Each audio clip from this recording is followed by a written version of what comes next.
Hello students, welcome to my channel. আজ আমরা class 8 2026 first summative evaluation school number 12 Siliguri boys high school এই স্কুলের সমাধান নিয়ে আলোচনা করব, যেটা রয়েছে পেজ 196 থেকে 198। রিডিং কম্প্রিহেনশন সিন চ্যাপ্টার নম্বর রয়েছে 4, দ্য গ্রেট এস্কেপ থেকে সুভাষচন্দ্র বোসের বাড়ি থেকে পলায়নটাকে নিয়ে। প্রথমে বাক্যগুলোকে ট্রু না ফলস সেটা আমাদেরকে চিহ্নিত করতে হবে। Akbar Shah was a factory worker, এটা ভুল, ফলস হবে।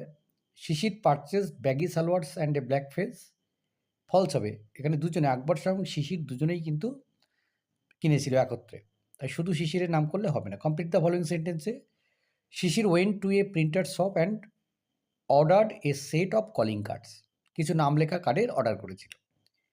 নেক্সট হচ্ছে Shishir drove to Elgin road around 8:30 PM on 16 January 1941, 16ই জানুয়ারি 1941। শব্দ খুঁজে বার করতে হবে। বর্ডারকে আমরা বলি ফ্রন্টিয়ার, সীমানা, আর বট মানে কেনা হচ্ছে পারচেসড। এবারে হচ্ছে কবিতা অ্যান এপ্রিল ডে। প্রথম প্রশ্ন, forest glades are teeming with bright forms. Number 2, the first flower of the plain blossoms in April. Next হচ্ছে প্রশ্ন উত্তর, what does the poet mean by the phrase bright form. Bright forms বলতে কবি কী বুঝিয়েছেন? By bright forms the poet means colourful flowers and beautiful natural sights in the forest. এটা বলতে এখানে ব্রাইট ফর্মসের কথা বলা হয়েছে। Who are expected to foretell the coming of storms, কাদেরকে প্রত্যাশা করা হচ্ছে যে তারা ঝড় সম্পর্কে বলতে পারবে? Dark and many folded clouds are expected to foretell the coming of storms. এবারে হচ্ছে আনসিন। আনসিনটা পড়বো এবং তারপর প্রশ্নগুলোর আমরা উত্তর করব। Pizzas, momos, rolls are the most popular snacks in our modern lives today. Pizza, momo, rolls এগুলো হচ্ছে আমাদের আধুনিক জীবনের মানে খাওয়ার আর কি, স্ন্যাক্স, জল খাওয়ার। Specially children are too fond of it, বিশেষ করে বাচ্চারা এটা তাদের ভীষণ পছন্দ। They dislike home cook tiffin, তারা বাড়ির তৈরি খাওয়ার পছন্দ করে না। Meals and always crave for this snacks, এবং তারা সবসময় প্রত্যাশা করে এই ধরনের খাবার তারা খাবে।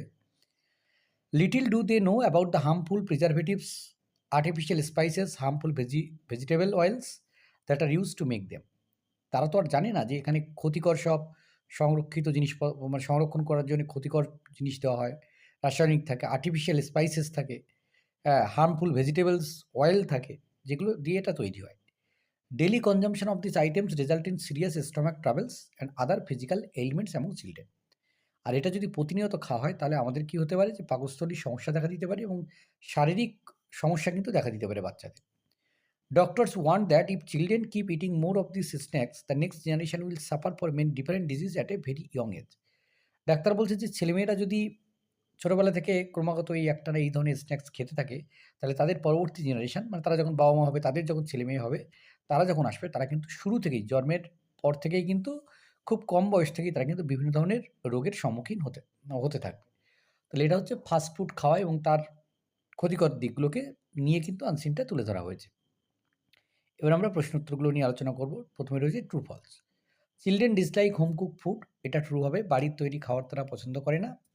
দে dislike home cook tiffin meals and always crave for these snacks, these মানে ওই ফাস্ট ফুড আর কি, pizza, momo, rolls. 2 number, fried vegetables, boiled eggs, grilled fish are the most popular snacks today, এটা ফলস হবে।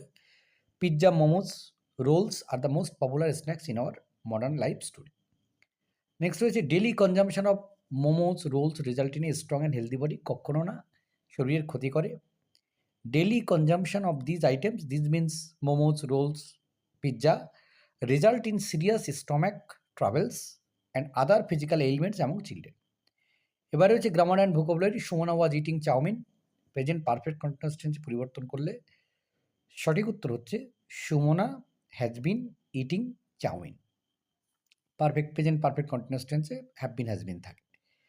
2 number, Rohit along with his friends enter the classroom, এররকে correction করতে হবে, তাই Rohit along with his friends enters হবে, enters the classroom, কারণ রোহিত হচ্ছে singular number, along with his ফ্রেন্ডসটাকে ধরার মধ্যে পড়ছে না, তো রোহিত সিঙ্গুলার নাম্বার, তাই এন্টার্স হবে।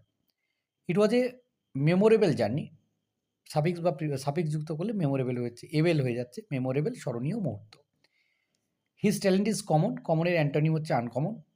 টম ইজ অনেস্ট, অনেস্ট মানে সৎ, এর বিপরীত হচ্ছে ডিসঅনেস্ট। শব্দ খুঁজে বার করতে হবে। আনন্যাচারাল, অপ্রাকৃতিককে আমরা বলি আর্টিফিশিয়াল, আর ইনজুরিয়াস যেটা ক্ষতিকর সেটাকে আমরা বলি হার্মফুল। তো এই ছিল এই পর্বের সমাধান। ধন্যবাদ সকলকে সঙ্গে থাকার জন্য। দেখা হচ্ছে পরের নতুন কোনো ভিডিওতে।